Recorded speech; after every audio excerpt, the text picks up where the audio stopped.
Hi, friend. Welcome to this episode of the Christian Woman Leadership Podcast. I'm your host, Esther Littlefield, and I am so glad that you are tuning in and taking a listen to the show today. In this episode, you're going to hear a replay from one of my favorite conversations that we have had on the show over the past 5 years. In choosing this episode, I was sure to choose one that I felt personally challenged by and that I believe will inspire and encourage you in your leadership journey. Now, it's possible you heard this episode when it first came out, but that might have been a couple years ago, and you might still benefit from taking a second listen. Or perhaps you're brand new to the show. This is the first time you're listening, and I invite you to just go ahead, tune into this episode, and then go back and find others that you feel might resonate with you and where you're at right now. Now, I want to invite you to connect with me outside of the show. If you enjoyed this conversation today and you want to connect, head over to Instagram. That's where I spend most of my time in terms of social media currently. And you can send me a DM. My username is Esther D. Littlefield. Just send me a DM. Introduce yourself. Let me know you listen to the show, and I would love to connect with you. All right, friend, let's dive in to our conversation today. Welcome to the Christian Woman Leadership Podcast, where we hope to inspire you to embrace your God-given gifts, skills, and passions in order to lead with confidence. We want you to remember that you are fearfully and wonderfully made in the image of God, and you are fully loved by Him. You have been designed on purpose by God with unique gifts and passions in order to love and lead those around you. I'm your host, Esther Littlefield, a pastor's wife, business owner, mom, and writer. And I'm Esther's co-host, Holly Kane. I'm a wife, mom, and business owner. I also write at hollykane.org, where I focus on my passion for women's ministry. Together, we chat about important issues that Christian women leaders face. In addition, we interview other women just like you who lead in various roles, from church to community to business. Through this podcast, we offer you encouragement, tools, and resources to help you on your leadership journey. We are so glad you're here with us. Hi, friend, and welcome to episode 103 of the Christian Woman Leadership Podcast. Today, I am bringing you a conversation that I had with my friend Shannon Polk. I am going to be honest, this was not the episode that we had planned for today. We actually plan out our content several months in advance, and this was not the topic nor the episode I was planning to have. But in light of all of the current events that are happening and that have happened in the past few weeks related to the issue of racism in our country, I knew that I wanted to bring this topic to the podcast, and I knew that I couldn't speak to it on my own. And when I thought of who I would want to bring on as a guest to share, I thought of Shannon. Shannon and I met in person last fall. We were able to have lunch at the Hope Writers Conference, and I was able to learn about her background and her experiences and her expertise. And so I am honored that when I reached out very last minute and asked her if she would be willing to be on the podcast, she said yes. So this is a longer conversation than usual. I know our episodes aren't always very short, but this one is more than an hour long. But I really hope and pray that you are willing to listen through to the end. I really don't want to cut out any parts of our conversation because Shannon shares some really valuable and incredible insights in her own leadership journey, and I don't want to skip that. But then we dive into the issue of race and what is going on in our country now, as well as some of the historical issues that have led to where we are now. We also talk about the practical ways that the church can and should be responding to racism, and just the nitty-gritty of what you personally can be doing. And so I really think this will be enlightening and encouraging to you. If you are open to learning and listening, then tune in to this full conversation. Now, you can learn more about Shannon and about her expertise and her links and all the resources that we discuss in the show notes for this episode. You can find those at estherlittlefield.com/episode 103. So let's go ahead and dive into our conversation with Shannon Polk. Welcome, Shannon, to the podcast. I am so happy to have you here with me today. Thank you so much for having me. Yeah, I'm excited to dive in. And I reached out to you very last minute to ask you to be on the podcast. And we're going to be talking about some difficult things today, but some important things about race and leadership and just in the Christian church, how we can do better. But before we get into all of that, I would love to have you share with our listeners just a little bit about yourself and how you are currently leading in your life right now. Sure. So right now I am an associate pastor at Riverside Tabernacle. It's an Assembly of God church located in downtown Flint, Michigan. I've been on staff now going on 3, maybe, I don't know. Everything feels really long right now, doesn't it? Yes. It's very hard to know what time or year we're in, really. Exactly. But I went to seminary at the Assemblies of God Theological Seminary in Springfield, Missouri. And after I got my doctorate of ministry degree there, my pastor said, hey, now that you're a fully minted doctor, we want you to come on staff. And I was like, oh, this sounds great. And so I've been serving there. Part of my role is being on the preaching team and sharing. I actually preached last Sunday. Oh, wow. I also preached this Sunday before they closed all the churches in my state. So it's been quite a journey that way in leading. We're in the process of merging. The church I attend is predominantly white congregation, and we're in the process of merging with a predominantly Black congregation. I've been helping to lead those conversations to make sure that we're all ready to merge. We were fortunate that I had some materials from Latasha Morrison's organization, Be the Bridge. They had some really great curriculum that we used with our staff to talk about some issues to help us get ready for this merger, both from an organizational standpoint, but particularly from a cultural standpoint. Yeah. Wow. And also this year, I am currently president of the Junior League of Flint. So I am a junior leaguer. That's awesome. So that's really interesting. A lot of us have been talking about what it means to lead a women's organization in the time of Corona. Yeah, right. where we thought initially our biggest issue is going to be how are we going to do in-person meetings? How are we going to do our volunteer stuff? If we can't get out into the community. But with everything that happened over the past couple of weeks, now we have even more things to consider and think about as we lead. Wow. So, yeah. Okay. Wow. You are doing a lot. I believe you also have a law practice too. Is that correct? Right. So so my mother was very adamant about not having any more preachers or ministers in her family. So when I wanted to go to a Christian college, she said no. And I attended Michigan State instead. She told me to go get a real job, not any of that ministry stuff. And so I did, which led me then to law school. And so I do practice law, not full time because just schedule being a mom, being a wife, but I do practice part-time estate planning. Okay. So, which is something that's fortunately I have a degree that gives me some flexibility into my work schedule. So that's been really good. Wow. Okay.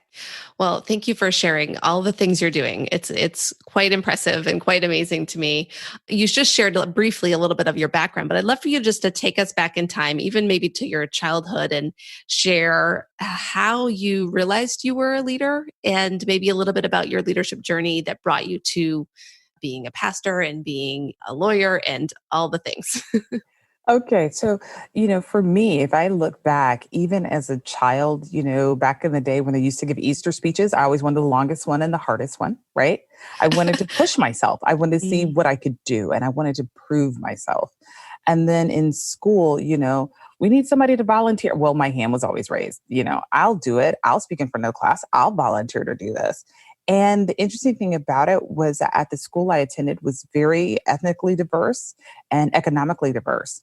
And so that gave me a chance to feel like I could compete with anybody. It didn't matter what their parents did for a living. It didn't matter what my parents did for a living, that I could compete and I would. And when it came to debate, I didn't care that your dad was an attorney or a judge. Come on, let's go. I've got an argument and mine is the best.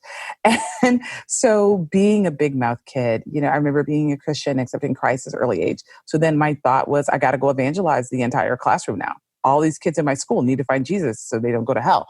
And so just this thought of, I know some stuff and I need to share this stuff. I know it wasn't always easy.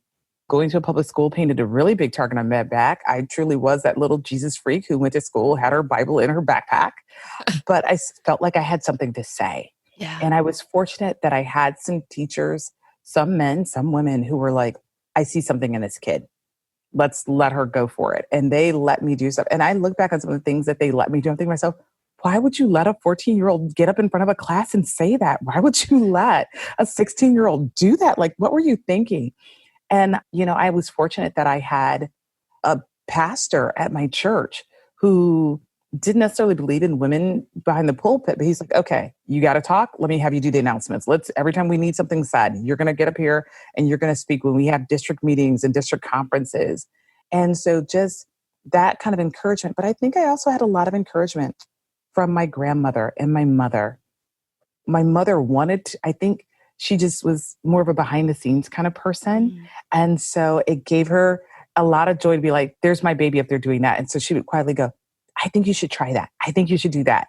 It wasn't her personality. She was very, kind of shy in that respect. And my grandmother felt like she didn't have the educational resources to do some of that. Mm. But they were like, we're going to let you go as far and as fast. And I'll never forget being in college. And the three of us loved to go shopping together.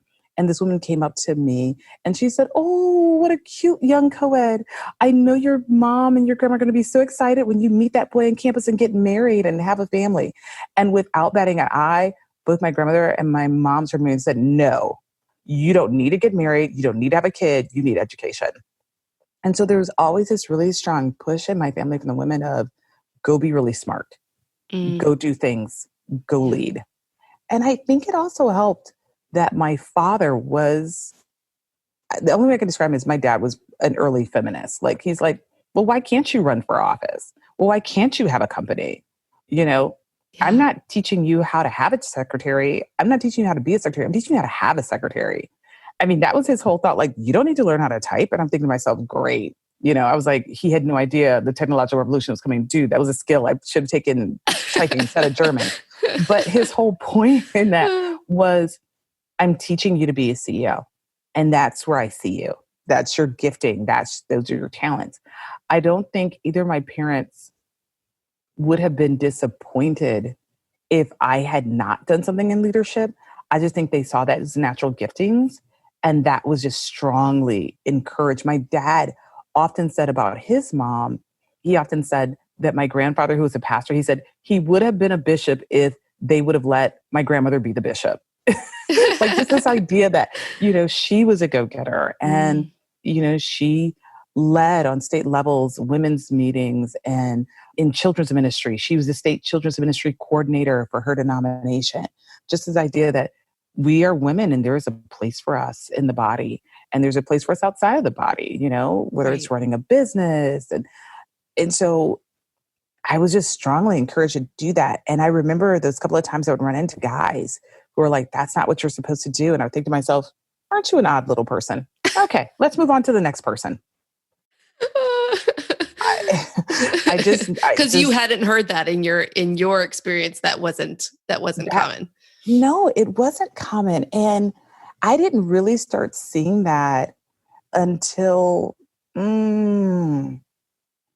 college. Yeah. And I was shocked that people thought that women couldn't lead. And I knew I didn't necessarily see it a lot, especially in the church, but there were at least two or three. And that I could go and I could talk to and I could ask questions. And there were some men, they didn't want me necessarily leading at certain levels, but they're like, she's got a gift and we can't deny that. And we have to make space for that giftedness. And I saw women who owned their own businesses, whether they were the woman who owned her own hair salon or, so I was just always the thought of, well, of course you can. Why wouldn't you do that? And, I come from a long line of very outspoken women. Truth to power was just the dinner table conversation. So, when I was on campus, I led organizations. Afterwards, growing up Black in an urban context, I didn't realize that there was this Christian bubble that really, really limited the roles of women. And when I met my husband, who is, as I like to say, extremely white, And he talked to me about growing up, being homeschooled for a period of time, going to Christian schools his entire life, living in this suburban Reformed theological community where the outline and the defined role of women was really restricted. I just looked and I was like, well, what do y'all do with Deborah? Well, what do you do with Mary Mag? Like, I just had real. Well, what about all those women that are VPs at Fortune 500? Like, what do you do with those women? And that began a great explanation because I didn't understand that. Yeah. I didn't get it. Yeah. And I think in some ways I still don't. Yeah. So I'm curious, you said he grew up in your area or somewhere else? Yes. Where did you meet? Yeah. So I grew up in the city of Flint and he Yeah. grew up in a suburb of Flint. Okay. And Okay. we met at a Bible study. His pastor and I happened to be friends. We would run into each other at Starbucks a lot. Starbucks, the safe place you can go when you don't go to the clubs, right? So Christian people can get to stay up late and not have to go to the movies. So his pastor invited me to a Bible study. And I looked at his pastor, this really nice Southern man, originally from Texas, spoke with this deep drawl. And I said, Pastor Larry, am I going to be the only Black person at this Bible study? Like, just give it to me straight. Because I don't understand why you're inviting me to this Bible study. I'm not Baptist. I'm very Pentecostal. Yeah. You know that I preach. I know how why are you inviting me? He's like, just come. I think it'll be good. Hindsight being 2020, what I realize now is that they had a slew of guys at that church that were single. And Pastor Larry was looking for nice, good Christian girls he could introduce to these nice young Christian boys at his church. And I got caught up. That's what happened. Yeah. It was a setup. Totally and completely. And I am forever grateful. Oh, yeah. That's awesome. I love that. Oh my goodness. Okay. Well, thank you so much for that background. I think it's just so inspiring to hear how many people encourage your leadership gifts, because I think that's not always women's experiences, girls' experiences growing up. And it's always inspiring to hear that you had people who poured into you, and it doesn't sound like you ever believed that it wasn't possible for you to be a leader. Until my late 20s, where I started running into people that were like, that had an age limit. Like, this is when ministry starts. You really should be doing ministry before this age. And that felt like, I actually had a pastor of the church I was attending at the time say, you'd be great in our youth if only you were married. But we don't let single people sit in that role, especially not a single woman. And I had never run into that. And I was devastated. And it made me second guess my calling. It made me second guess my abilities. And it started a long journey of doubt. Wow. Okay. A journey of trying to figure out, well, where do I fit? Because up until this point, it's been go, run as fast as you can. And I am running into brick wall after brick wall after brick wall. And a friend of mine who sent me over the manuscript of a book she's writing on prayer. And I just got to the chapter on perspective. And she said, sometimes you're running into things and the prayer you need to pray is not for God to change it, for God to give you his perspective on the situation. And as I look back on it, I should have been asking God, why? And I think the why was so that I could talk to women who've run into those walls. When you've never had a problem in the area and someone says they have a problem, you're always kind of like, well, just shake it off. Just do something else. But when you've run into that and you've had that same hurdle, it gives you different kind of empathy for the struggle. And if I had had that smooth sailing the whole time, I wouldn't have that empathy. So I began to be in situations where people are like, well, women don't do that. I had a boss who I had asked for a raise because at this point I was his senior most staff member. And the typical thing was when you're the senior most staff member, there's some things you get pay-wise and so forth. And he sent me a memo, and the memo outlined how most women are in poverty because they're not married. And that if I really wanted to change my financial situation, I should get a husband. Yeah. Yeah. Wow. So they can't see my face, but I'm just right? like, no, I just what? Yeah. Right. And so I began to run into these walls, and it was truly disheartening because I couldn't understand how, if I'm doing the same work, if I'm performing at the same level, if I'm giving the same output, I'm putting in the same hours, how does that not justify the same rate of pay, the same title? Like, that's really odd to me. And so I began to learn some lessons from that. And the first lesson, which was the hardest to learn, was go where you're celebrated, not where you're tolerated, right? Like get out of these bad situations because you're going to be frustrated in your soul because these people don't get it. And you're going to constantly be hitting your head up against the wall. And as one of my executive coaches told me once, you can try to fit into the culture here. The problem is who you are is eventually going to leak out. And so just be honest and just say, you know what? I thought this was a good fit. It's not a good fit. Let me find the right place. And so the Lord allowed me opportunity to serve in some different ministries, but they weren't the right fit. And it was interesting because even in some of those churches where the senior pastor was like, you have a gift. I see their culture was such where they're like, but we don't use women in those roles. And they would say, I just don't know what to do with you.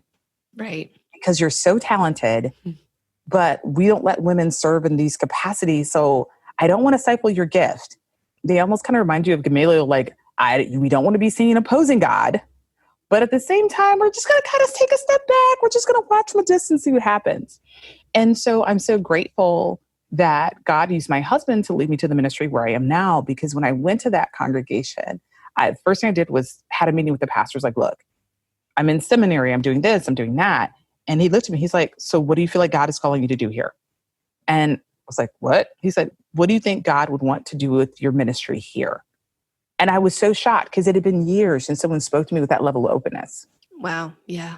And then he looked at me after I kind of shared a couple of things and he said, whatever God wants to do with you here, I am open to whatever God wants to do.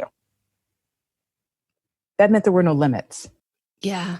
That meant however God wanted to use you. Now he's faithful for saying, and he said to me after, he said, now, if God wants you here, I want you here. But if he doesn't want you here, I need you to find the door. He said, because I only want what God wants. Right. Right. Yeah. But that means I want whatever God wants, which means if God wants to use you in a leadership position, I'm open for that. If God just wants you here because he needs to heal your heart from some of those other wounds, then that's great too. And if there's a time that God wants you to move on to something else, then I want that for your life, which is such a healthy perspective for women to hear that, you know what, I want what God wants for you. And he has been a gem. He asked me to do something at the time my daughter was about 2. And whatever he asked me to do, my daughter just was not having it. It was like a late service. And she was just like, I'm over this. It's past my bedtime. Like, dude, you know my routine. And I'll never forget him coming to me after that and saying, I will never ask you to do that again because you're the mother of a young child. And God didn't ask you to do this over here and stop being a mom and stop being a wife. So talk to me about how we need to adjust your schedule to make this work. And so I just feel like, we've got to be in environments where people see all of who we are, where we're allowed to bring that full self, because I think there's wisdom I gained as a mom. There's wisdom that I've gained as a wife that helps me be a better leader. It helps me bring up things when we're in a board meeting that other people wouldn't see because they're not sitting in that seat. And so if we want to really release women to do all that God has created them to do, we need to let them lead with all of who they are and not have them have to hide, those different roles. Like, oh my goodness, what happens if I have to bring my daughter, to a meeting? Because I might have to. Right. Let's be honest, women bear the brunt of childcare, even in the most egalitarian of households, right? There's still that 51-49% that tilts towards the one that carried the baby, or, you know what I'm saying? Yes. Like, so just recognize that and making space for that, making space to understand that that actually is a value add to our leadership and not a negative. And that there is a sensitivity and an empathy.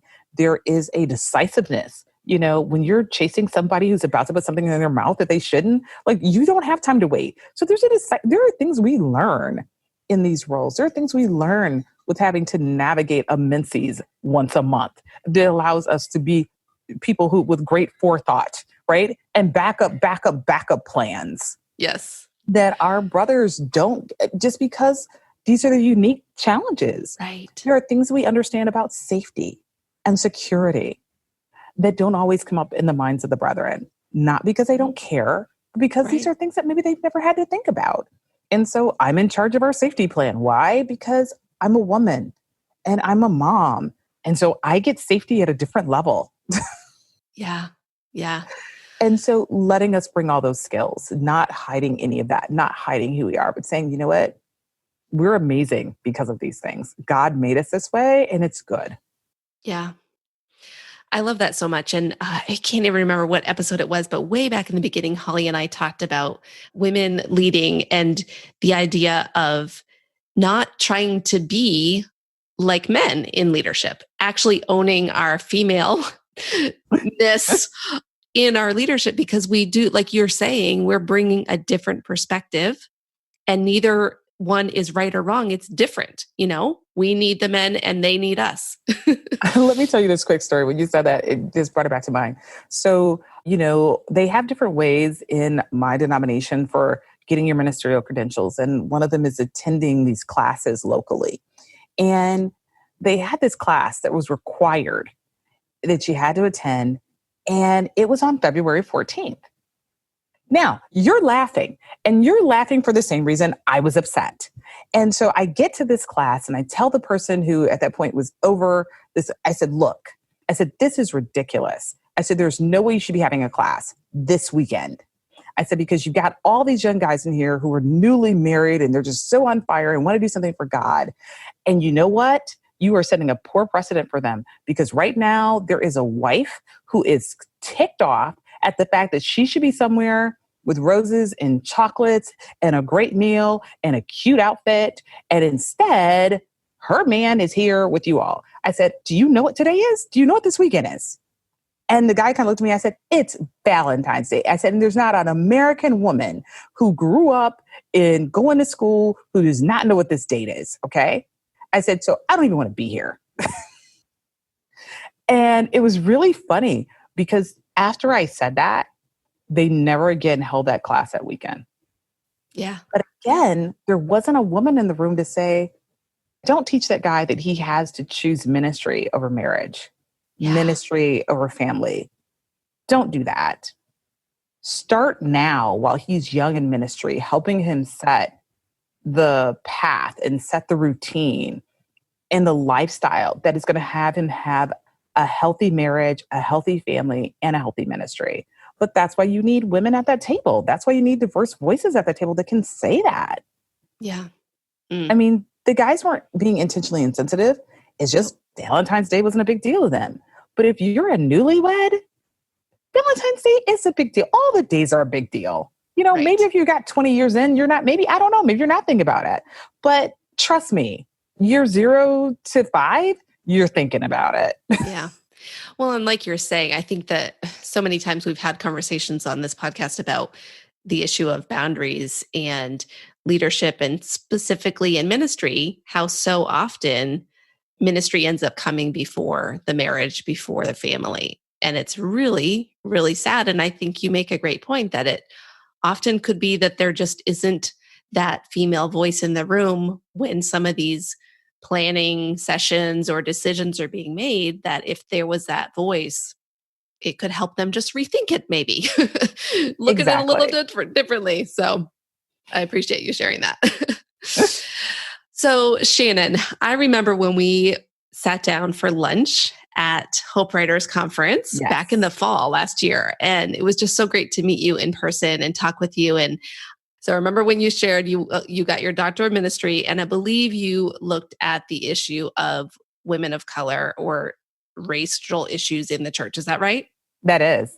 My doctoral work was on creating pathways to leadership for women of color ministers within my denomination. But, it's applied to women of color leading in predominantly white organizations. Okay. Yeah.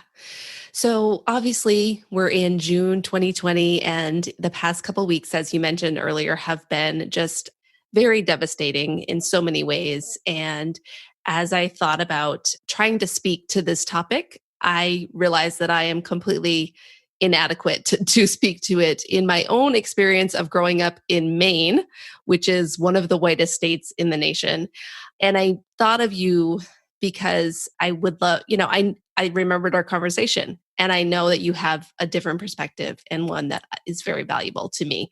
So I appreciate you being willing to come on, because I know that there's just so much going on, and it's hard. Yeah. So I guess I would like to start the conversation by just having you share your perspective on the current events of obviously the death of George Floyd and the response of the church. How should we be responding as the church to the current events that are involving the racial tensions in our country? It's interesting. When I did my research, and I'm going to start there, how many experiences were similar if you were either a person of color or if you were a woman? Mhm. Wow. In the sense that I think about the Me Too movement, right? How long did it take for women to be heard on this issue? How long did it take for people to really believe them, to believe that, so that really happened? That person really treated you that way? They really harassed you in that way? That's horrible. That's awful. How could that have really happened? And you had thousands of women speaking out at different levels, right? And so those that had visibility had to be willing to share their stories, had to be willing to lend their credibility to the issue so that Right. people would take it seriously. And then we had the Me Too movement inside the church, like, hey, and it's not just in Hollywood, it's here in the church too. And people are like, you mean a pastor would say that to a parishioner? A pastor would say that to somebody else on staff? And people having to share those stories and then people being willing to believe it. So when you ask me, what should the church be doing? People who know that there's racism happening in the pews, in the churches, in those boardrooms, they need to be honest and say, I've seen it. Yeah. Whether it happened to them or not, I've seen it. This is real. These things are said. And then people need to believe it and they need to support it. What is disheartening is the same thing that's disheartening for women when they say, hey, I'm not being hired for this position, not because I'm not qualified, not because I don't have the education, but solely because of my gender. People need to believe Black people when they say, this is happening, and it's not because I'm not qualified. It's not because I don't have the same experience. It's happening because of the color of my skin. Mhm. And as difficult as it was for people to believe that these things would happen to people because of their gender, I understand that people may be saying, well, I just can't believe that would happen. Well, if you believe that it happens to women, you have to believe that it happens to people because they're Black or because they're Latino or Mhm. because they're Asian or because they're Native American. It happens. And Right. so we need the church to just believe. Yeah. People have been saying that that the relationship between the Black community and police is unhealthy, dangerous. And people are like, oh, well, that can't be the case. That can't be the case. I've never experienced that. I know you haven't. But you've also never experienced someone saying, oh, what a sweet idea, and patting you on the shoulder in a staff meeting because you're a woman. You've also not experienced someone saying, looking around, being in a room full of all men and saying, hey, Heather, can you take the minutes because you're the only woman in the room, right? So just like that happens. And is that overt sexism? Well, it depends on who you're talking to. Some people consider that very subtle. Oh, well, just shake that off. That shouldn't bother you. So let me share a story with your listeners. Yeah. So I went to the bank with my daughter. I had just gotten a tax refund, right? When that was a thing. And when in person was a thing and you could go to a bank, Yes, when right? you could walk into a bank. Right. And so I'm there and I'm going to make a withdrawal. And because we had something we were going to use that money for. So I went in to make a withdrawal, a sizable withdrawal. And I hand my driver's license to the teller. And the teller looks at it, asks me to sign a form. In Michigan, we have what's called an enhanced driver's license. So you can drive straight to Canada. That's what I have. And the teller looked, thought about it, and said, do you have another piece of ID? And I said, yeah, I have another piece of ID.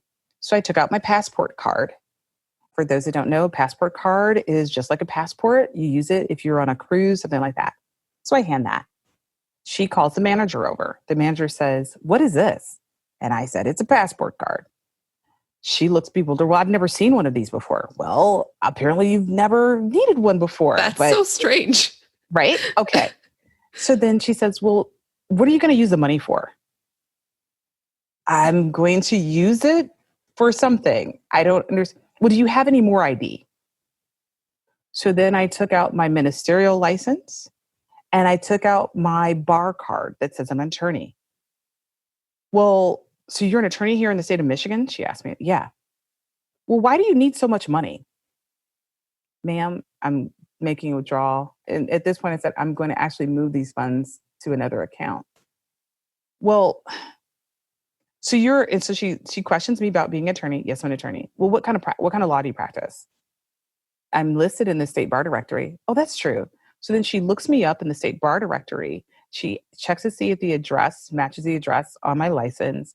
Then she says, well, what's your phone number there and what's your email? And I realize that this woman does not believe I am who I am. And I also see my daughter sitting over there. And I am incensed. I'm enraged that it's taking this because the people behind me are starting to stare at me like, oh, is she a criminal? I wonder what's about to happen. And I realize that any minute now, if I'm not careful, they're going to call the police on me and I'm going to get handcuffed. I'm going to get taken out of the bank and my daughter is going to be put in temporary foster care because I'm there by myself, right? Because that's what happens if they arrest you and you have a minor.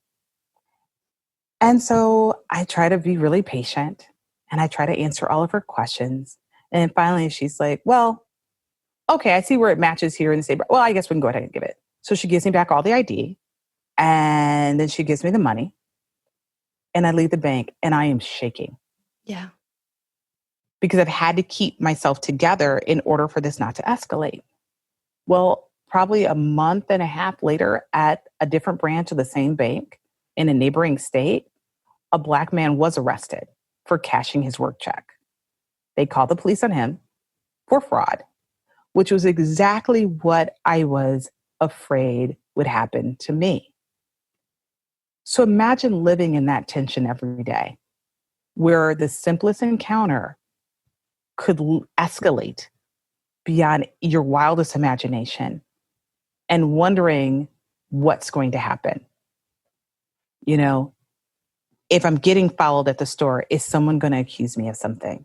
And is that going to put me in danger? And if I've got my daughter with me, what could happen to her if that happens? In ministry, particularly because I belong to a predominantly white denomination, that will not have meetings in some small town somewhere. And if I'm driving, can I drive by myself? Do I need to ride with other people? What happens if my car breaks down on the way and I'm in the middle of nowhere, both as a woman and as a Black person? What could happen to me? And those are very legitimate fears. And if you've not had to live with that kind of pressure, then you may not understand why people are so angry. Because we have a man who was killed because they thought he was passing a counterfeit $20 bill. Even the lowest paid police officer probably had a $20 bill in their wallet. And the thought that this man didn't see another person, he didn't see someone made in the image of God. Yeah. And so I think the church needs to wrestle with the dehumanization that was taught from pulpits during slavery, and how, even though it's not a policy, it's still a practice to teach dehumanization. People didn't understand why Black folks were outraged when they made pictures of Michelle and Barack Obama look like monkeys. And the issue is, and I heard Dr. Anita Phillips say this so eloquently, when you dehumanize a person, that's what allows you to take their life. She talked about the example of the Holocaust, how the Jews were referred to as rats. If you begin to look at people as animals, then you can treat them that way. And so if you refer to Black folks in language that is dehumanizing, then you can treat them any kind of way, because it doesn't matter. Because that's the only way you can be that inhumane to people, is if you dehumanize them, if you don't see them as full people. Yeah. And in our Constitution, we were literally only 3/5 of the person, right? So that dehumanization is long in the minds of America as a country. And we have to actively fight that. We have to actively preach against it, teach against it, not only in our churches, but in our homes. People think that they can be silent about race. I don't want to have that conversation with my daughter. I don't want to have that conversation with my son. I just want them to grow up innocent and pure. Your silence is still teaching them, because you're teaching them that we don't talk about it. We can't talk about it. It's scary to talk about it. And the problem is, if you don't talk about it, you're letting someone else teach your child. And most Christian women would be appalled to think that they left their sex education up to a public school, up to the newscasters, up to broadcast television. You wouldn't leave your sex education up to Netflix for your kid. Mm. So why would you leave the education of race up to Netflix, up to the media, up to the neighbors next door? Mm. That's so good, Shannon. Oh my goodness. There's so much that you just shared that I want to expand on. I'm thinking to what you're sharing about specifically what happens in our churches and the segregation, really, of our churches. Could you speak to that issue? Sure. Because you have experience with that, obviously. Well, I'm going to start with a little bit of history. So you have to understand that in the beginning of our country, people did worship together. Mm. This phenomenon of segregated churches happened because there were white parishioners who said, you know what? If we worship with these slaves, if we worship with these free Black people, they're going to think they're equal to us. We will not have this. And they begin to protest. And so you begin to see denominations form. That is the origin of the Southern Baptist Church. That is the origin of churches like the CME Church and other churches like that. Because what happened was, they said the Black people began to come in and they told Absalom Jones, you can no longer worship in this church. So he asked if he could be credentialed in the Episcopal Church, if I have this correct. Please don't quote me on this one. I believe it's the Episcopal Church.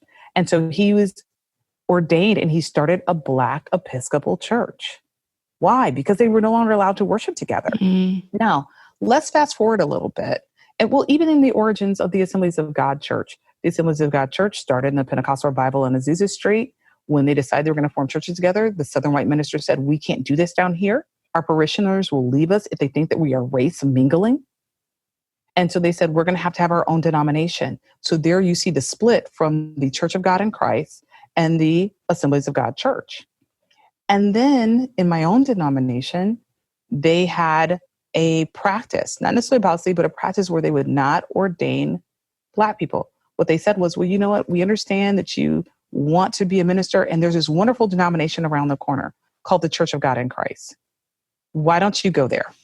So you can see this feeding of ministers where they're like, hey, it's great that you want to be a minister. Go to that Black church. That's how we got the Black church. Mm. Yeah. So historically, then, we have decades of worshiping separately. Now, fast forward to the church growth movement. There's something called the homogeneous unit principle, where they tell you, if you're a church planner, the fastest way to get your church to grow is grow around and get people that are just like the church you want to create. So if you want a middle class suburban church, then make sure you've got everybody and you make your team look like that. And you do that and you can grow your church fast and you'll have this amazing church. Well, what does that mean? That means you're not looking for diversity. You're not going to have a diverse team. You're not going to try to pull in diverse people. You're not going to use diverse music because I want to have this mega church. And the fast way to do it is make sure everybody thinks alike, probably votes alike, sends their kids to the same school, listens to the same kind of music. Then I can have this great harmonious experience in Christ. But what that does is that puts me around a lot of ears and I don't have any noses. Puts me around a lot of feet. I don't have any knees. So I'm not getting the full body of Christ experience. But that was taught in seminaries. If you want to grow your church, this is what you do. So now fast forward it now where we have people that have never worshiped with someone who's different from them. And they think, well, that's just because Black people don't want to worship with us. That's because Hispanic people don't want to worship with us. Not recognizing the origin of segregation and racism at the root of this. There's a wonderful book by Jamar Tisby called The Color of Compromise that discusses this. Okay. Wonderful book called Divided by Faith by Michael Emerson that talks about this. And you can see it from these sociologists and they lay the case out for you as to how we got here. And so we have to ask ourselves, are we willing to be uncomfortable? Because it's uncomfortable to listen to music. If you've ever been on a mission trip, you notice like someone's worshiping in a language that's different from you. The way that they worship, where they worship, everything is completely foreign to you. And for a lot of people, that's their first time being a minority. Yeah. Because they've never had to adjust themselves. They've never had to be the one to make the adjustment around the food, around the volume of the music. And so now all of a sudden they're like, oh, I don't want to be offensive. I don't want to be offensive. Imagine having to live that way every day. Because that's what it means to be a minority in this country. You're constantly trying to figure out how not to offend in these predominantly white spaces. And that is exhausting. And so oftentimes you'll say to yourself, it's just easier if I go to the predominantly Black church. It's easier if I live in the predominantly Black neighborhood. It's easier if, because this other thing is really hard. The other thing to keep in mind is something called redlining. If people are unfamiliar with that, that is a public policy that was on the books for decades. And what happened was I want to say this happened after World War II. Again, I'm not a historian, but there was a policy by realtors and banks that they drew a red line on a map in various cities around the US. And that's the only place that they would allow Black people to live. And they would not give loans for people to buy homes. And they would not help people move out of those areas. People often are like, well, why are all Black people, why aren't they moving somewhere else? Because of redlining, because they didn't have a choice. When your grandfather was getting a GI loan, having come back from World War II and able to buy that beautiful house with that GI Bill, my grandfather was not eligible for the GI Bill. They would not give him one. Which means the way that you gain generational wealth in this country is you buy a home, you live in a better neighborhood, that home appreciates, you then are able to then pass that money on to your children who then go, they buy a home in a nice neighborhood and they pass the generational wealth. Well, if you live in a place that is depressed because they say, oh, this place is devalued because no one wants to live here, but then they don't allow you to live anyplace else, then you don't have the generational wealth to pass on. And then if you look historically in Black communities, there's always been this periodic destruction, whether it was a massacre that happened in Tulsa with Black Wall Street, or whether it was taking highways and running them. If you look at the history of most cities, you'll see that there was a thriving Black community and then a highway was put in. And then those homes in that neighborhood was demolished. So just about the time that these people were beginning to gain that kind of wealth, the communities were destroyed. That explains the wealth gap in this country. Which then explains why kids living in certain neighborhoods have worse education, because if you're getting the money to fund the schools from the tax base, and these communities have been generationally underfunded. And I just want to use this example for your listeners. And that is, so my husband and I get ready to buy a house. So now this is the 2000s. My husband gets there first. The realtor is so excited to show him the home, not our realtor, the seller's realtor. And the woman says to my husband, I'm so glad we're selling to you and your wife and not one of those Black families from the north side of Flint. Now, she's not seen me because I hadn't gotten off work yet. So then I show up. My husband is beet red. He's so angry.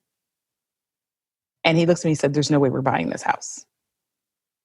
So what I want your folks to understand is that this kind of steering and these kind of things still happen because they were part of the practice in the real estate business for years. Yeah. For years. It doesn't have to be a law if people still do it. You know, it's kind of like oh, sure, we're open to women in ministry. You can have any position, but they only hire women for children's pastors. Right. Right? I mean, so it doesn't matter that you don't have a law on the books saying that we don't hire women. Your practice is saying where you have limited and restricted women too. Yeah. So oftentimes, these things are not de jure, they are de facto. They're a practice of not letting Black people move into a neighborhood. They're a practice of being very suspicious and dealing with Black people a certain way on a job, of hiring one Black person. Like, okay, we'll hire one, we'll see what happens. But if you haven't changed the culture and you haven't made it more inviting and you haven't created an environment where this person can thrive, then it's just like hiring that one woman on the team, but you're not doing anything that's going to help her be successful. And then you wonder why she quit. We just can't seem to keep Black staff at our churches. We can't seem to keep Black families. Well, you have to ask yourself, what have you done to really make it comfortable? What part of your culture are you willing to change so that they don't have to change all of who they are to be accepted? Right. I told someone once, you can't just want my Black skin and not my Black leadership. Don't just want to tick a box. Because the women, we know what it's like. Oh, we got a woman on the committee, so we can tick the box. But don't say anything. Don't bring up any issues. Don't change anything that's going on. Well, you can't invite a Black person to be a part of something and not want them to be fully present. So just imagine what that's like when someone brings you on a church staff. Oh, we're so excited. We've got this new worship leader, because that's a safe place to put Black leadership, is in the music department. I'm just going to say it, right? But it's like, that's where we're going to diversify our staff. I'm like, but don't you think that Black person could be over the youth ministry? Don't you think that Black person could be your executive pastor? Don't you think that Black person could be your accountant? Or is it that you don't see Black people that way? Because see, I have been in buildings of churches, and the only time I saw Black faces were on the missions posters. You are sending a clear signal that that's how you see Black people, is in the recipient, in a non-lead position. And you're sending that message to everybody around you. Yeah.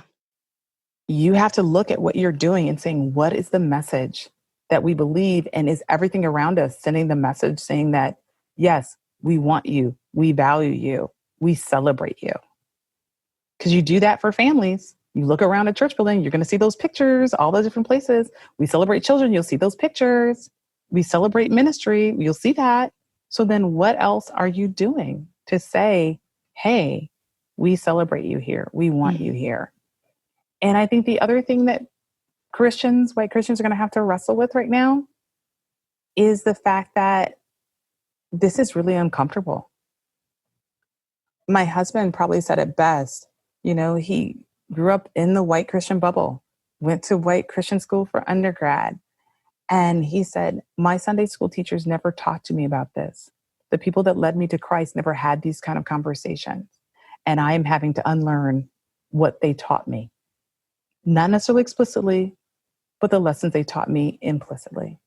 The things that were unspoken cultural rules that became the norm in my heart. And I'm going to have to unlearn this. And I think that white Christians have to come to a place where they're like, God, search my heart. Show me what's in there. I don't think that I'm racist. I don't think that I'm biased. I don't think I have these prejudices. But I need you to show me my heart. I need you to show me what's going on inside so that I can see what's really there. I need you to show me that. And that's really uncomfortable because no one wants to think they're a bad person. No one wants to think that they could feel that way or be that way. But the issue is, you may never be a police officer that puts your knee in the neck of someone, but are you the person in charge of hiring that's going to hire this person because they remind you of your niece and not that other person because she's got a funny name that's hard for you to pronounce? You know, you may not shoot somebody because you went into their house on a no-knock warrant, but are you the person that's going to hold your purse a little tighter because you're afraid of somebody because you've been taught that people that look like that are dangerous and scary? Are you not going to let your kids play or spend the night over at that house because, well, you just wouldn't, would you? And I think you're going to have some conversations about the private jokes that are told behind closed doors, the stereotypes that are encouraged behind closed doors, and really ask yourself, why am I okay with that? Why am I okay with Uncle Phil telling that joke at Thanksgiving? And why have I not spoken up? And what message is that sending my children? Yeah. What message is that sending when I don't stand up for it? If I'm a teacher, do you think that every kid in your class has the ability to be the next president of the United States or be the next CEO of a pharmaceutical company? Or when you see that little kid, are you saying to yourself, they're probably just going to go be troublemakers? I mean, these biases affect Black people in every area of our life. I have had so many friends who grew up in predominantly white churches tell me stories about things that were said to them at church camp, things that were said to them by Sunday school teachers. And it is appalling. It is unnerving to think that these things can happen in a context where people love God. But coming from Pentecostal tradition, one of my favorite professors at the school was South African. And he often talked about growing up during apartheid and him saying, I never once heard a sermon or prophetic word against apartheid and that apartheid was a sin. I think what America has to wrestle with the fact that in Christianity, white culture may be more preeminent than Jesus is. Mm. Yeah. I think what you're saying is of utmost importance, the idea of us needing to have conversations with God first and foremost, to ask, like you're saying, ask him to show us where we may have things in our heart that we didn't even realize. But then also being willing to have the uncomfortable conversations with other people. Let me just share this. That same professor, the same South African professor, told a story in class about he has a granddaughter who has Down syndrome. And he's a really big guy. He's about like 6'4", big guy, big booming voice, right? And he talked about how he saw some kids, mistreating his granddaughter. And how he went over and he stood and he put his arm around her and he stood right next to her to say, I'm with her. I'm protecting her. And that could have easily put him in harm's way, depending on who he did that with, right? My question to my white Christian brothers and sisters are you willing to lock arms with your black brothers and sisters in a way that could inconvenience you and could possibly even harm you? Everybody's like, oh, I would have marched with Martin Luther King. But would you have walked with him on the Pettus Bridge and been willing to be hosed with water and had dogs attack you? Because Instagram activism is super easy. Facebook posts are easy. Yeah. Are you willing to be that person to stand up and say, this isn't right, if it could cost you your job, if it could cost you your social status, if it could cost you friendships? Because Jesus sat among sinners and he was willing to be called all kinds of names. He was willing to do all of that.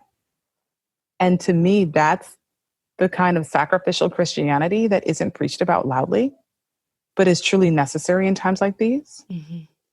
There are people that gave their lives in the 60s, that gave their lives during the Civil War, because they're like, this is not just my belief.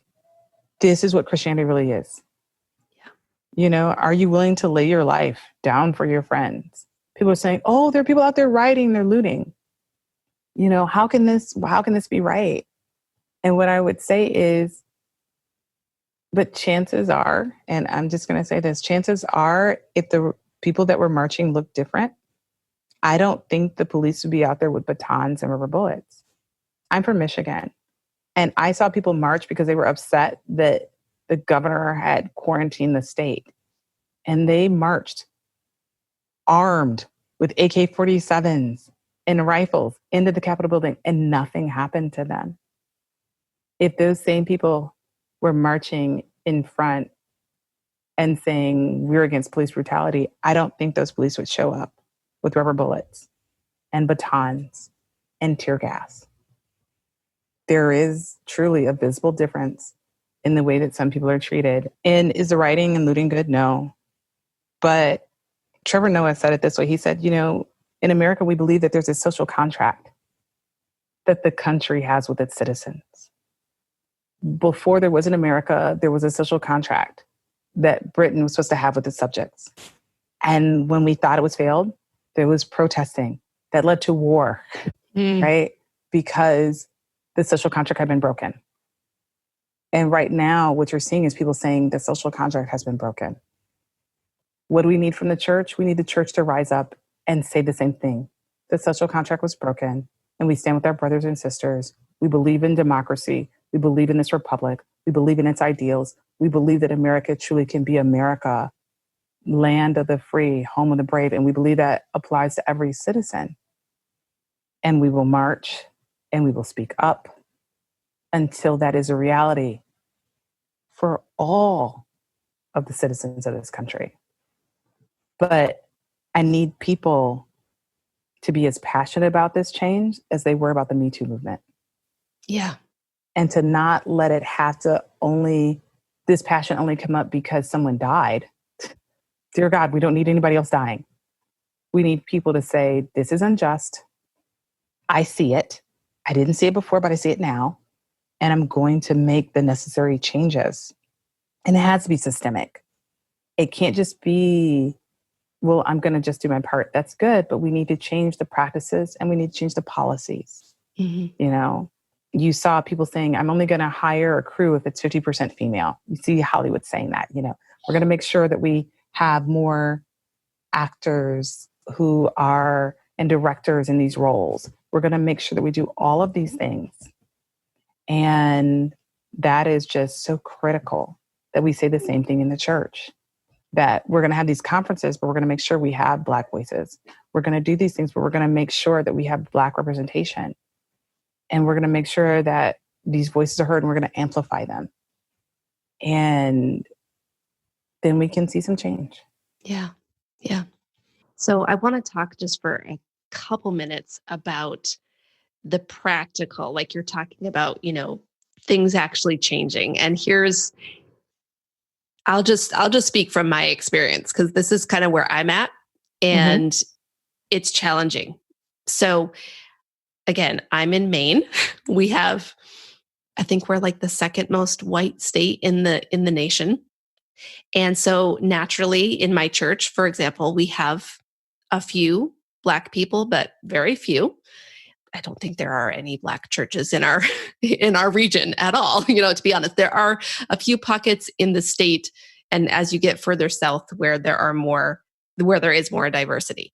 But on a practical level, even just thinking about, you know, women wanting to have these conversations and have diversity, for example, in their friendships. For someone who is in a region where there is very little diversity, which probably the majority of listeners are in much more diverse neighborhoods. So that's great. But I guess I hear different messages, and I would love to know your perspective. Because on one hand, I hear the message of we need to seek out the Black voices and the minority voices and amplify them, or we need to intentionally create diversity in our churches, like you're saying, on staff or even in our relationships. And then on the other hand, sometimes I hear, you know, don't reach out to me just because I'm Black, or don't, you know, ask for my opinion just to get the Latino opinion on your board or whatever. And so I feel like there's a tension there, and it's challenging. Sure. And that's a big question. So I don't know, but I would love to hear your recommendations for navigating that tension for those of us who are in the majority and maybe that we do want to see change happen. Sure. I think that latter part comes out of people that don't have relationships with folks. And what they're saying is, I don't know you. So I want you to do some work first. Don't just come to me, like cultivate some relationships. And then it's not about you just, oh, I'm going to ask so-and-so because they're Black. I'm asking so-and-so because they're my friend and they're Black and I value their perspective. Okay. And so I think that's where that's coming from. You know, when I've had people just out of blue, like, well, hey, you're Black. Tell me, I'm like, I don't even know your name. Like, what? Like, who are you? Right. Okay. And so that to me is where that comes from. Yeah. When you are in a predominantly white situation, which I live in Michigan, there are plenty of areas in my state that are all white, right? Yeah. That, you know, no diversity of any kind, regardless of which ethnic direction the compass may be pointing. Yeah. And so what do? I think what you do is you start educating yourself, right? You can be what I call a fully formed Christian around this issue just because of the books you read and the voices that are speaking into your life, right? So I would challenge your listeners, like, what Christian authors are you reading that are not white? Kind of like the way you might ask some Christian pastors, like, what Christian books have you read by a female author? Yeah. Have you read any of those female voices? You know, what podcasts are you listening to? Whose voices are speaking to you around this issue? You know, it's kind of like, I know you've had these leadership conversations. Well, I can't get a mentor because I live in the middle of nowhere. Well, no, but people can mentor you through their authorship, through listening to their sermons and their speeches. And it's the same thing. You know, if you're listening to some of these voices, you're going to hear stuff. You're going to be challenged on stuff, even though you may not be able to walk that out practically in your day to day, in the sense of, you know, you're going to have this person of color you're going to be interacting with, that sort of thing. But what you can do then is, because you're learning from these other perspectives, When you hear things that you know are contrary to scripture, contrary to the heart of God, you then be armed with this new knowledge that you've gained to be able to say, that perspective isn't quite accurate. Let me help you see something differently. And so you can begin to change things even in a predominantly white or all white community, just by having those other voices and learning from those other voices. You're going to hear some things that you're going to agree with. You're going to hear some things you're like, that can't be true. But listen, adopt that listening posture. We've heard those stories of women who cried rape when it wasn't true. And then we all go, oh, you've taken down the cause for all of us, by making this false accusation. The same thing's going to happen. You're going to read some stuff and you're going to be like that. And you're going to find it later like, oh, that wasn't right. Guess what? Black people are not a monolithic group. Yeah. Right. Just like women are not a monolithic group. And so I can't tell you that every book you're going to pick up is going to be fabulous and it's going to completely agree with your doctrine, but keep listening and keep seeking out those voices. Yeah. Okay. I love that.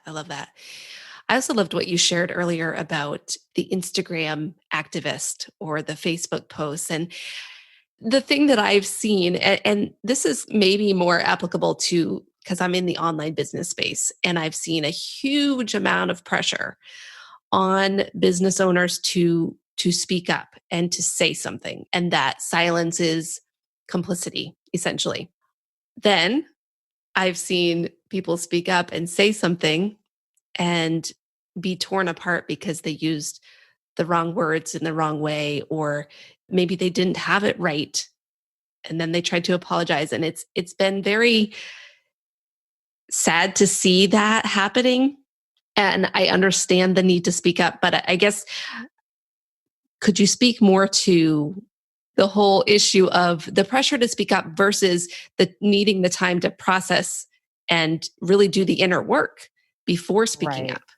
They always talk about in leadership books, this idea that during a crisis, communication is key. Communicate frequently, communicate often, communicate a lot, communicate in all the ways you can communicate. Yeah. So this is still true. So as a business leader, you need to communicate. This is a crisis. It's a crisis with COVID-19. That hasn't stopped yet. Yep. Goodness, right? It's a crisis what's going on in our nation related to, these, what some people might refer to as an uprising, right? Mm-hmm. I prefer that term. It kind of reminds me of the Arab Spring, right? Just, we're seeing some new things now. So what would I say? I'm going to use the example of Lily Pulitzer, right? Lily Pulitzer put out a statement and it was really pretty, just like Lily Patterns. The problem was it didn't speak to the issue at all. And so people are kind of like, what in the world are you doing, Lily? Like, this doesn't you're not addressing anything. Yeah.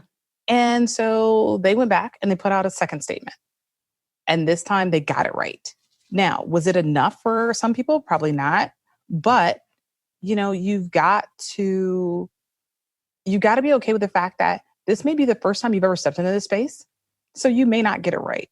Number two, I don't know how diverse Lily's staff is. I don't know if they had people they could bounce it off of to say, hey, is this the right thing? Which goes back to a bigger issue, which is just the fact that maybe if you had some of those voices around the table, you could have gotten it right the first time. So you have to ask yourself, do you have the relationships that will allow you to get good information? But, do you have to say something? Yes, you do. You do have to say something. Might you need time to process? Sure, you probably do need time to process. But I like what somebody said, and that is, everybody used to say, oh my goodness, we could never do that. It would take so much time. But it was amazing to see how nimble companies were with COVID-19. We get emails from every single company I've ever bought anything from. Exactly. Like everybody figured out how to say something and to do it quickly. Maybe not the next day. Maybe it took them a week. Sometime, maybe it took them 2 weeks or so. But everybody figured out how to say something. So I can't let people off the hook by saying, oh, no, we know you need time to process. But if you could figure out how to do it for a pandemic, you can figure out how to do it for this. Yeah. Yeah. But I think you may have to look at your structures and your institutions to see if you have the right people that can help you craft the right statement, because there are missteps being made. But here's the thing. Your clients want to hear from you. Your customers want to hear from you. And we want to know that you're trying. Did Lily's first misstep and second approach mean that I'm never going to buy anything Lily again? No. What it means is I'm probably going to write a note saying, thank you for the correction. But this points me to the fact that there may be some bigger issues inside of your company that you may want to try to figure out. Right. I think that what I've seen that seems to be helpful is just like you said, adopting that posture of listening. And even just saying, I don't know what to say right now, but I'm listening is probably better than not saying anything. I mean, we saw a misstep with Andy Stanley. Mm. And so then he stepped back and said, you know what? I'm listening. I adore Andy Stanley and Sandra Stanley. I just think they're just the world's cutest little couple, right? And I feel like I've learned a lot from them.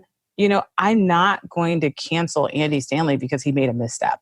Yeah. Right. And I think that's something that white people have to understand is that little, I told a group yesterday I was meeting with, I was like, let me let you off the hook. You're so afraid of saying the wrong thing, you won't say anything. Guess what? You probably already said the wrong thing 100 times and we still managed to still be in a relationship with you. So it's okay. Yeah. Mm-hmm. We're not expecting you to get it right, but we're expecting you to participate in the journey. Yeah. So participate, recognizing, hey, you may get this wrong. And then what this is going to force you to do is then build the relationships where you can say, hey, you're my friend. We have a relationship. What do you think? And get a bunch of different takes. Because again, we're not a monolithic group. And so one person may tell you, hey, this is outstanding. And another person may be like, oh my gosh, this was a perfect thing. And getting that multiplicity of perspectives from the Black experience is going to help you. Then you can then listen to all this and say, okay, so now what's the right tone for my company or for me personally? So Shannon, I am just so grateful for you taking the time to share in this conversation with me personally, but also with our listeners, because I think it's so valuable. Everything you've shared has been really valuable. And I think that we could have a whole separate conversation because I still want to talk about the issue of the church and you navigating, leading through a church merger. Like there's so much more we could dive into. But is there any last words that you would want to share about the issue of race and the racial tensions in our country and moving forward before we move on to wrapping things up? Yes, I think the biggest thing is, this is not happening by itself. It's happening in the context of a pandemic, right? Yes. And at the beginning of this pandemic, all we wanted were for things to go back to normal. It's like, I just want in person to be a thing again. I want hugs to be something that we do, right? Like I want this sense of normalcy. And then in the middle of a pandemic that seemed to be never ending, then we had this. We had Ahmaud Arbery, Breonna Taylor, George Floyd, and there are others that, so I want to caution your listeners about the rush to normalcy because everybody just wants to feel comfortable again. We just want to feel normal again. We just want to be able to breathe easy again. And it may be that we are living in a time like the 60s where we may not be able to breathe easy for a while. And we're going to have to be comfortable being uncomfortable and wrestling with things and solving problems that the previous generations didn't solve so that we can truly get to a place of harmony. But we're this feeling of, I'll be glad when this is over. Well, it's not going to be over. It's not going to be over until it gets resolved. Think of it like being pregnant and having a baby, right? It's not over until the baby's actually delivered. Like, it doesn't matter how much your ankles are swollen and your feet hurt and your back hurts and you're tired and you're like, I just want to be done with this. Well, you're done with it when it's done. Not one day sooner, not one day later. And so as uncomfortable as it is, as difficult as it is, as hard as it is, you're just going to just have to sit with this because I've been Black a long time and I've had to sit with it. You'll be okay being uncomfortable for a month, for 2 months, for 3 months, however long it takes to get this right. Because if it was your kid that was in danger of being called a racial slur, you'd want people to get it right. If it was you that might not get a job because people were prejudging you, you'd want people to get it right and to take the time to get it right. So be willing to do that. If it was your church where you didn't feel welcome completely, you'd want them to take the time to get it right. So I need people to be willing to put in the time and get it right. Yeah. Embrace being uncomfortable. That's what we've got to do. And that's not something, at least here in the US, that we love doing. So, All right. Thank you, Shannon, so much for that. We always wrap things up with leaders or learners. And I always love to hear what you're learning. Like, what is something that you're learning right now? It could be a resource that you'd want to share with our audience, or it could just be a lesson God is teaching you.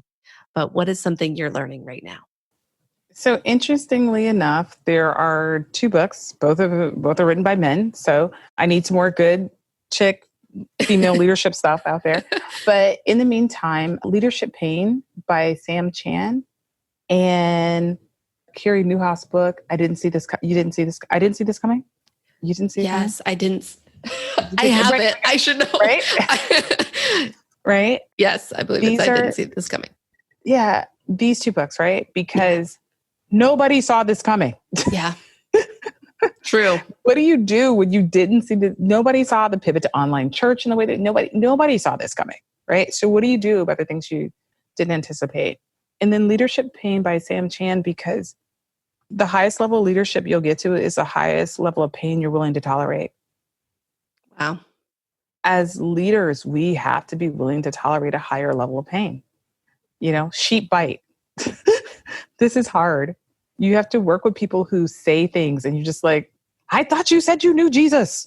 That could not have been something that was inspired by God, right? You gotta, right? And, you're hiring people that say they know Jesus and you're just like, Jesus told you not to complete that assignment, right? Like, it's like you're doing. And so as leaders, there's a certain level of pain that we have to be comfortable with. We have to grow into. Yeah. And so those are two things that are helping me. I think one other thing I'll mention, Robert Morris, his new book that deals with Sabbath. I think as female leaders, self-care is really important, and it starts with Sabbath. And particularly if you're juggling a multitude of things, if you're juggling work and family. Some of us became teachers, right? Because school stopped. I became a first grade teacher. Who knew, right? And so you're juggling all these things. So Sabbath is really important. Finding that time for soul care and rest and having that become part of your routine, even in the middle of a pandemic. Mm-hmm. And especially for those listeners that are people of color, if you're Black, if you're Indigenous, like soul care is so critical right now. Yeah. So I feel like those are three things that I'm learning. I love that you mentioned that, because last week's episode was all about rest and getting the type of rest that you need. And I think it's so vital for the moment of time we are in. So thank you, Shannon, again, for your time and for being with us today. If people want to connect with you, what is the best way for them to do that?